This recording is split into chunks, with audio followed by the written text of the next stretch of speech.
নমস্কার, আপনারা দেখছেন জেলার 1 নম্বর online TV channel Birbhum RC TV. আপনাদের সঙ্গে আমি শুভাশিস। শুরু করছি আজকের সংবাদ। বিস্তারিত সংবাদে যাবার আগে দেখে নেব সংবাদ শিরোনাম। মুরারই কবি নজরুল কলেজে কৃষি বিষয়ক সেমিনার।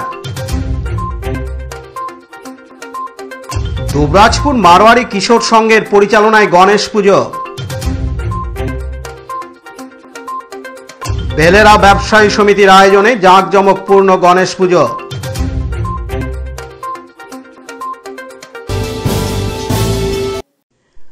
আজ বুধবার 27শে আগস্ট বীরভূম জেলার মুরারই কবি নজরুল কলেজে কৃষি বিষয়ক সেমিনার অনুষ্ঠিত হয়।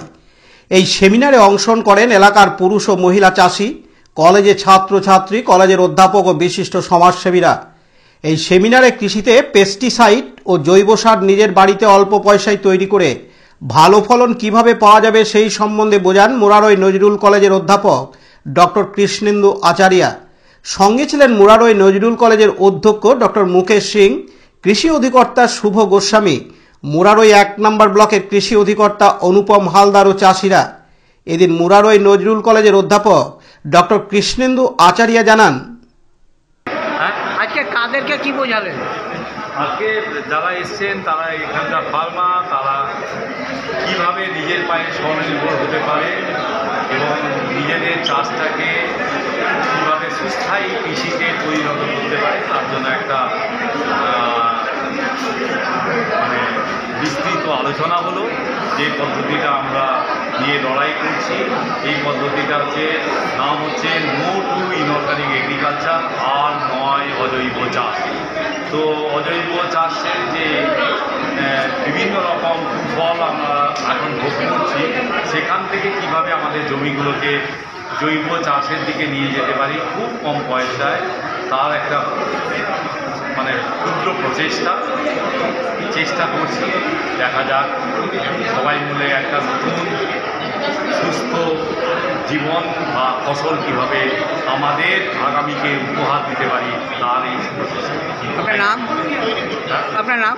আমার নাম কৃষ্ণেন্দু আচার্য, আমি অধ্যাপক, কলকাতা বিশ্ববিদ্যালয়।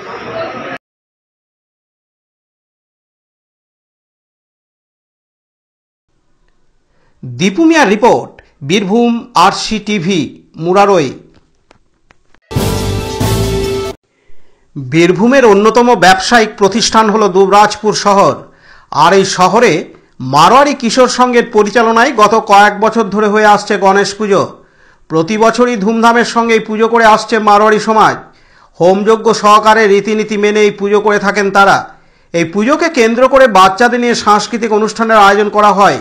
এদিন মারোয়ারি কিশোর সংঘের সদস্য রঞ্জিত শর্মা জানান, আমরা প্রত্যেক বছর মোটামুটি 15 বছর অতিক্রম করতে চলেছি এবং সেই উপলক্ষে ধর্মশালাতে প্রত্যেক বছর এবছর গণেশ পুজোর একটা ব্যবস্থা বা আয়োজন আমরা করেছি সমাজের তরফ থেকে, আর কি এমকেএস ক্লাবের তরফ থেকে। এবং এখানে এমকেএস ক্লাবের তরফে আমাদের আজকে 27 তারিখ যেহেতু আজকে গণেশ পুজো এবং আমাদের বাচ্চা কচিকাচাদের সমাজের বাচ্চাদের নিয়ে একটা সাংস্কৃতিক অনুষ্ঠানও আমরা করে থাকি। প্রত্যেক বছর নেই, এবছর আমরা সাংস্কৃতিক অনুষ্ঠানের ব্যবস্থা আমরা করেছি। বিশেষ আকর্ষণ বলতে গণেশ তো শিবের পুত্র এবং গণেশ বাবাজি নিজের বাবার যে বাহন নন্দী এবং গলায় সাপ নিয়ে শিবের যে একটা রূপ ছিল, সেই রূপটা গণেশ নিজে ধারণ করেছেন আর কি। এটা একটা বিশেষ আকর্ষণ আমরা করেছি, যেটা সচরাচর হয়তো দেখতে পাওয়া যায় না, সেটা আমরা এবছর সেটাকে একটা নতুন রূপে ব্যবস্থা করেছি বলে। আমার নাম রঞ্জিত শর্মা, আমি এই প্রেম ক্লাবের একটা সদস্য।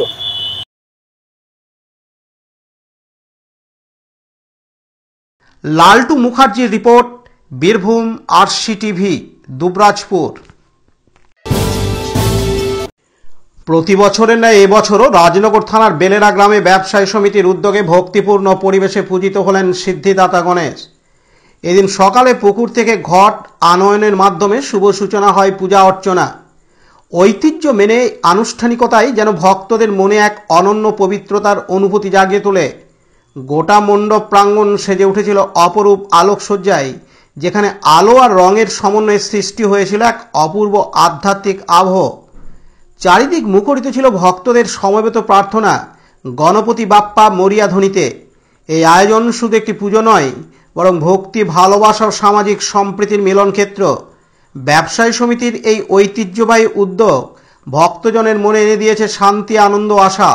এদিন বেলেরা ব্যবসায়ী সমিতির সদস্য মনোতোষ শাহ জানান, পুজো উপলক্ষে কি কি কর্মসূচি রয়েছে? আমাদের কর্মসূচি হচ্ছে আজকে সকালে মঙ্গল ঘট টানায়নের মধ্যে পুজোর সূচনা হয় এবং তারপরে পুজো শুরু হয় এবং পুজোর শেষে প্রসাদ বিতরণ, আবার সন্ধ্যেতে সন্ধ্যা আরতি হবে, তারপরে আবার প্রসাদ বিতরণ হবে।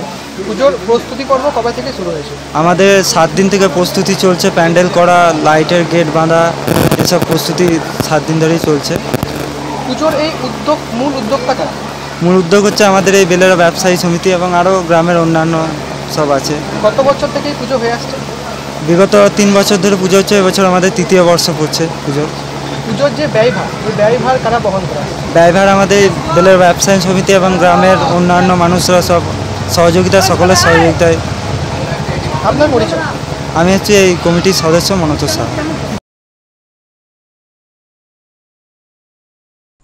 অভ্রদীপ ঘোষ ও বিপিন পালের report, Birbhum RC TV, Rajnagar. আজকের সংবাদ এই পর্যন্ত। পরবর্তী সংবাদের জন্য চোখ রাখুন বীরভূম আরসি টিভির পর্দায়। নমস্কার।